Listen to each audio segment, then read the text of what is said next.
అంటే ఇప్పుడు గవర్నమెంటే బిజినెస్ స్టార్ట్ చేసింది రియల్ ఎస్టేట్. ఎగ్జాక్ట్‌లీ. అది గత ప్రభుత్వంలో మొదలైంది. ఈ ప్రభుత్వం కంటిన్యూ చేస్తుంది. ఒక ఓకే. రీజన్ ఏంటంటే గవర్నమెంట్‌కి ఫండ్స్ కావాలి. ఓకే. ప్రాజెక్ట్స్ పెద్ద పెద్ద ప్రాజెక్ట్స్ ప్రపోజ్ చేస్తున్నారు. ఓకే. ఆ ప్రాజెక్ట్స్ కోసము ఫండ్స్ కావాలి. ఆ ఫండ్స్ కావాల్సినప్పుడు గవర్నమెంట్‌కి దొరికేదే ల్యాండ్.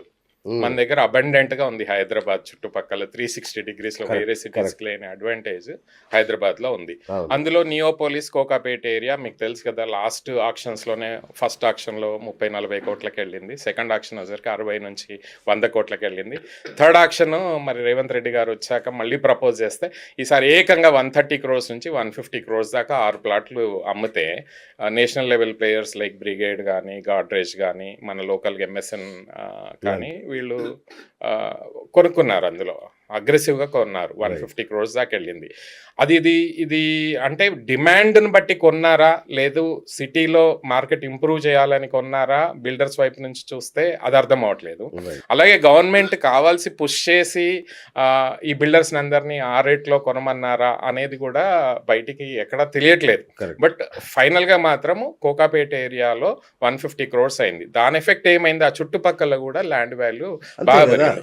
గవర్నమెంట్ ఇక్కడ ఒక ఏజెంట్ లాగా పనిచేసింది అమ్మడానికి. కరెక్ట్. కరెక్ట్. సో బట్ దీనివల్ల ఆఫ్టర్ ఎఫెక్ట్స్ అనేవి చాలా డెఫినెట్‌గా పేదవాడి మీద, మధ్యతరగతి మీద, భయంకరమైన హౌసింగ్ మీద యెస్. డెఫినెట్‌గా పడుతుంది.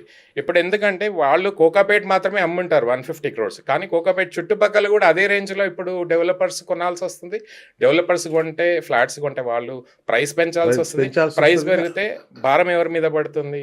మళ్ళీ అగే కొనే వాళ్ళ మీదనే అంతే పడుతుంది. గదా! మొన్నటిదాకా 50,00,000 వచ్చేది ఇప్పుడు 5,00,00,000కెళ్ళిపోతది. అపార్ట్‌మెంట్ అనేది ఒక చిన్న డబుల్ బెడ్‌రూమ్ అపార్ట్‌మెంట్. ఆబ్వియస్‌గా మొన్నటిదాకా కోకాపేటలో 5,000 నుంచి 10,000 మధ్యలో చూడండి. దొరికేది. ఇప్పుడు 10,000 లోపల అసలు దొరకట్లేదు. దొరకదు ఇంకా. ఎనీథింగ్ అబౌట్ 10,000 మీరు కరెక్ట్. కోకాపేట గానీ, కరెక్ట్. ఫైనాన్షియల్ డిస్ట్రిక్ట్ గానీ, నార్సింగ్, ఈ గండిపేట ఏవైతే గ్రోత్ కారిడార్స్ ఉన్నాయో ప్రస్తుతానికి వెస్ట్ సైడ్ ఆఫ్ ద సిటీలో ఆల్రెడీ 10,000 దాటిపోయింది.